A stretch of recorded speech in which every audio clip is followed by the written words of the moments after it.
The house on Blackwood Lane had always been the talk of the town. Built in the 1800s, it stood tall and imposing with its Gothic architecture and overgrown garden. Stories circulated about strange noises, flickering lights, and shadows that moved on their own. For years, no one dared to enter, and it became a legend, a place where only the brave or the foolish would venture. One crisp autumn afternoon, driven by a mix of curiosity and skepticism, I decided to explore the infamous house. Armed with nothing more than a flashlight and my phone, I made my way to the creaking front door. It opened with a groan, as if reluctantly allowing me inside. I stepped carefully, the floorboards creaking under my weight, and began to explore. Each room told a story of its own, filled with old furniture, faded portraits, and forgotten trinkets. As I moved deeper into the house, I felt an unshakable presence, as if unseen eyes were watching my every move.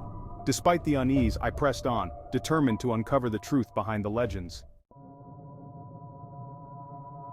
It was then that I first heard it, a soft, mournful whisper. I froze, my heart pounding in my chest, and strained to listen. The whisper grew louder, forming words that echoed through the empty room. "Leave. Leave this place." Chills ran down my spine, but my curiosity overpowered my fear. In the dining room, I found a long, polished table set with fine china and silverware, as if a grand dinner party had been abruptly abandoned. The sight was both beautiful and unsettling. I moved on to the library, where shelves upon shelves of old books lined the walls.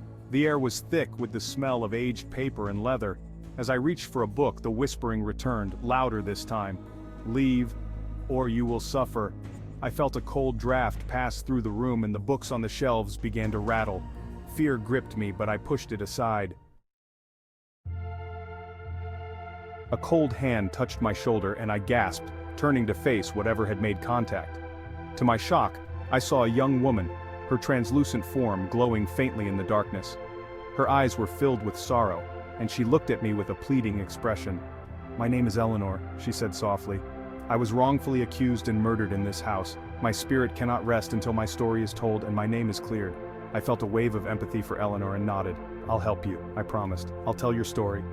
With that, she began to fade and I felt the coldness lift. The door behind me creaked open, allowing a sliver of moonlight to pierce the darkness.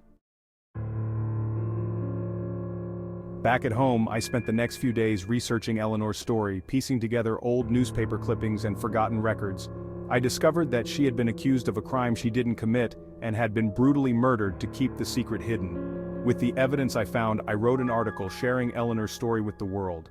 The response was overwhelming. People were captivated by Eleanor's tragic tale, and the article quickly gained attention.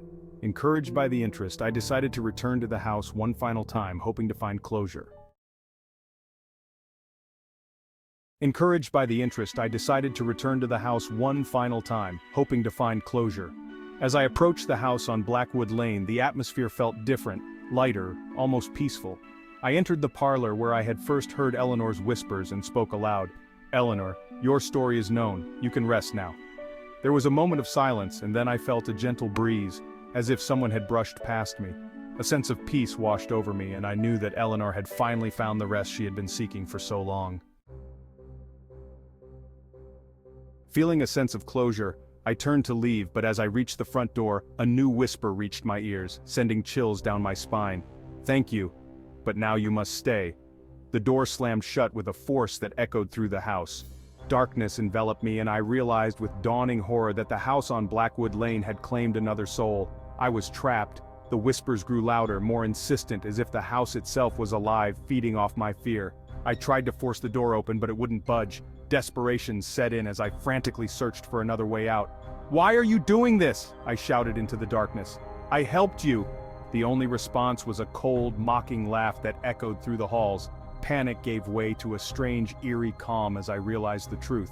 Eleanor had been freed, but the house's malevolent spirit needed a new soul to torment. Days turned into weeks as I wandered the house, my hope dwindling with each passing moment. The whispers never ceased, a constant reminder of my fate. I became a prisoner of the very place I had sought to understand. One day while exploring the basement, I stumbled upon a hidden room. Inside I found old diaries and letters, evidence of the house's dark history. It seemed that every soul who had entered the house had met a similar fate, their spirits trapped for eternity. As I read the final entries, I realized that the house fed on the curiosity and fear of those who entered. It lured them in with promises of uncovering the truth, only to ensnare them forever. The spirit that had once been Eleanor's captor now had a new victim, me. In a final act of defiance, I wrote my own story, detailing my experiences in the house on Blackwood Lane. I left the diary in the hidden room, hoping that one day, someone would find it and break the cycle. And now, as I sit in the darkness, the whispers growing louder, I wait, for I know that one day another curious soul will enter the house, drawn by the same need for answers, and when they do, I will be here, waiting, a ghost among ghosts, whispering the same warning I once ignored: leave this place.